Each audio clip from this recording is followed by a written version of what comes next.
जी, अस्सलाम वालेकुम। स्टार्ट करते हैं। आज हम लोग ग्लाइकोलिसिस का टॉपिक कार्ब्स मेटाबॉलिज्म में आता है। और ग्लाइकोलिसिस जो है उसमें हमारे पास क्या होता है कि ग्लूकोज का मॉलिक्यूल है, उसकी ब्रेक डाउन होनी होती है। आपको पता है कि ग्लूकोज इज 6 कार्बन कंपाउंड, ठीक है, और इसकी ब्रेक डाउन होनी होती है इनटू 2-3 कार्बन कंपाउंड जैसे पायरुवेट एंड आप इसको अपनी एफएससी से पढ़ते आ रहे हैं, बल्कि उससे भी पहले से शायद पढ़ते आ रहे होंगे, ठीक है।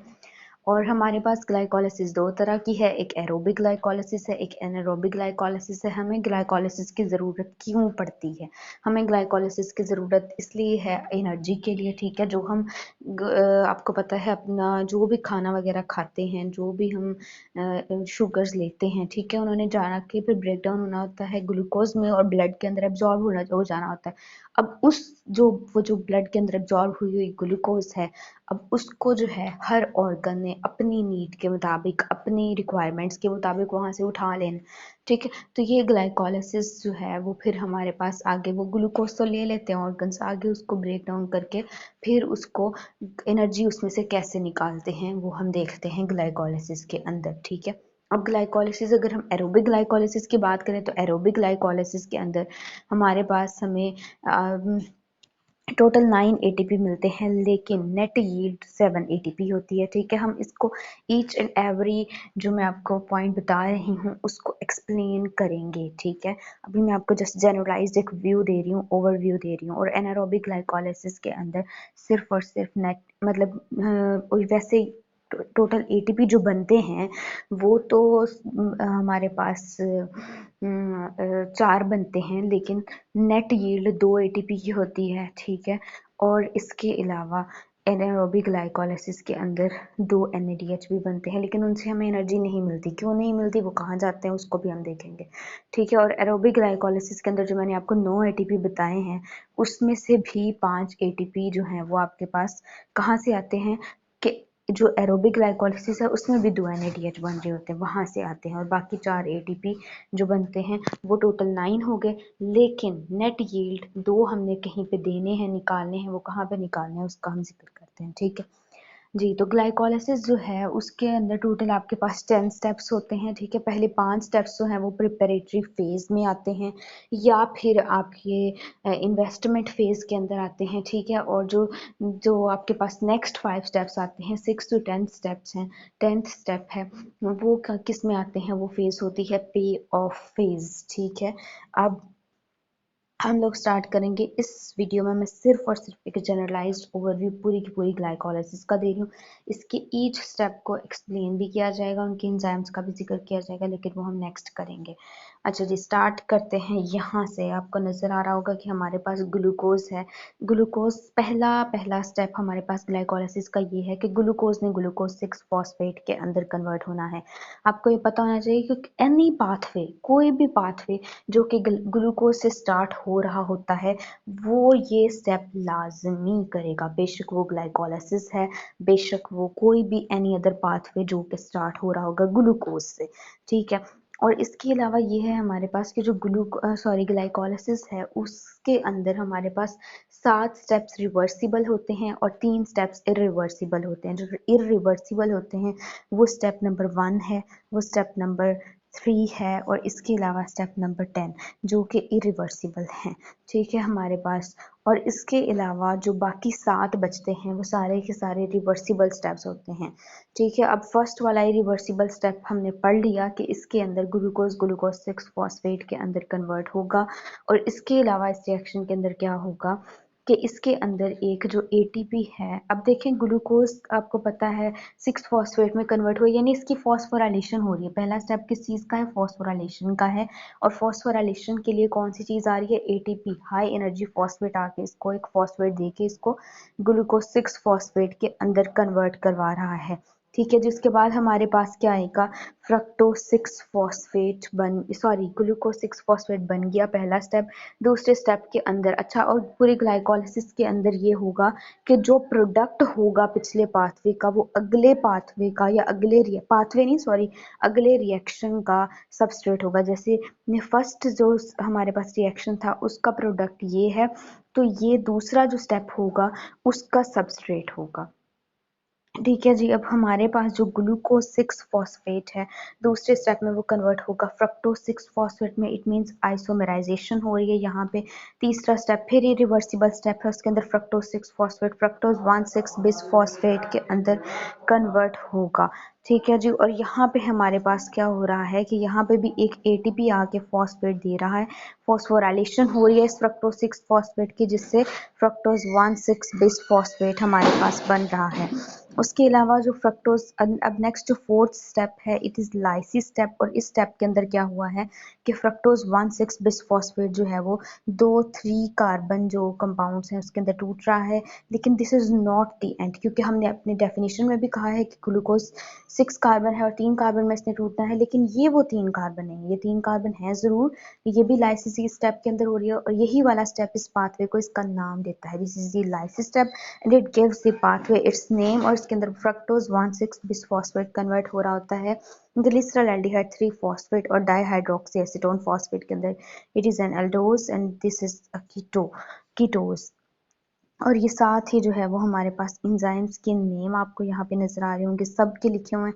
फर्स्ट में कौन सा यूज हो रहा है, सेकंड में कौन सा यूज हो रहा है, थर्ड फोर्थ फिफ्थ के अंदर। ठीक है, आप देख सकते हैं। और ये प्रिपरेटरी फेज है और इस फेज के अंदर हुआ क्या है, फॉस्फोराइलेशन ऑफ ग्लूकोज हुई है और इसकी कन्वर्जन हो गई है ग्लिसरॉल्डिहाइड 3 फॉस्फेट के अंदर। वो पांचवा भी स्टेप बाकी है। फिर प्रिपरेटरी फेज के अंदर 5 स्टेप्स थे, तो प्रिपरेटरी फेज का 5वां स्टेप बाकी है। उस स्टेप के अंदर हमारे पास क्या होगा कि ये जो डाइहाइड्रोक्सी एसीटोन फॉस्फेट है, ये भी आइसोमराइज होके कन्वर्ट हो जाएगा किसके अंदर, ग्लिसरॉल्डिहाइड 3 फॉस्फेट के अंदर।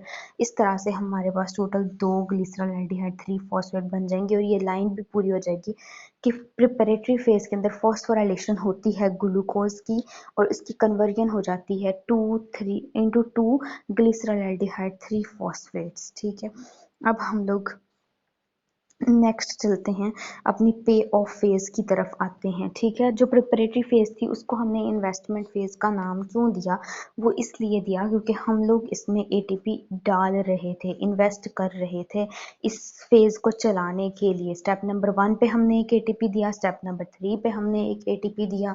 ठीक है जी। इस वजह से हमने इसको क्या कह दिया कि ये प्रिपरेटरी या इन्वेस्टमेंट फेज है। अब पे मिलने का टाइम है। इस फेज में हमें जो दूसरी फेज है 6 to 10 स्टेप्स वाली, जिसको पे ऑफ फेज कहते हैं, उसमें हमें एटीपी मिलेगी, हमें एनर्जी मिलेगी।